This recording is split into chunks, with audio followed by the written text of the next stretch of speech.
भारतर सुरक्षा रे प्रत्येक नागरिक देशर एकता अखंडता और शांति प्रतिष्ठा को बजाय रखापी भारतीय सेनार अक्लांत परिश्रम त्याग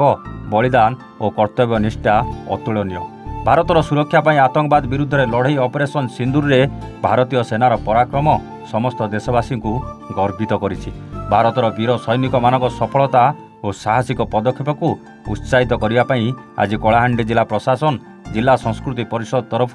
ऑपरेशन सिंदूर पराक्रम तिरंगा बाइक शोभायात्रा माननीय सांसद लोकसभा कलाहांडी मालविका देवी जिलापाल पावर सचिन प्रकाश को उपस्थित रे जिलापाल कार्यालय परिसर मध्यरु शुभारंभ करा जाई जिला कारागार छक नुआ बस स्टाण्ड घोड़घाट छक सत्यम सिनेमा हॉल दयानी छक माणिकेश्वरी छक माँ माणिकेश्वरी विश्वविद्यालय छक पुराणा बस स्टाण्ड होई जिलापाल कार्यालय पर्यंत यह तिरंगा शोभायात्रा परिक्रमा करथिला। एथिरे अतिरिक्त जिलापाल तन्मय कुमार दरुआन अतिरिक्त जिलापाल राजस्व दैतुरा दीप अतिरिक्त आरक्षी अधीक्षक Anandvardhan Guru 64 battalion commandant Pankaj Chaudhary Dharamgarh उपजिलापाल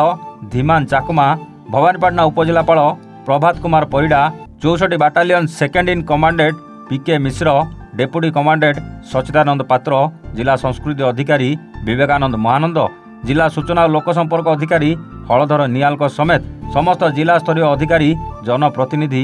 बेसरकारी अनुष्ठान प्रतिष्ठान कर्मकर्ता स्वेच्छासेवी पुलिस बाहिनी एनसीसी छात्र छात्री गणमाध्यम प्रतिनिधि जनसाधारण प्रमुख जोगदे भारतीय सेना को उत्साहित करने उद्देश्य हाथ में तिरंगा धरी भारतर सुरक्षा प्रत्येक नागरिक कर्तव्य बोली देशभक्ति नारा भारत माता की जय वंदे मातरम जय जवान जय किसान स्लोगान रे शहर प्रकंपित हो उठिला। एही तिरंगा शोभायात्रा रे 700 रु ऊर्ध्व जनसाधारण सामिल होते।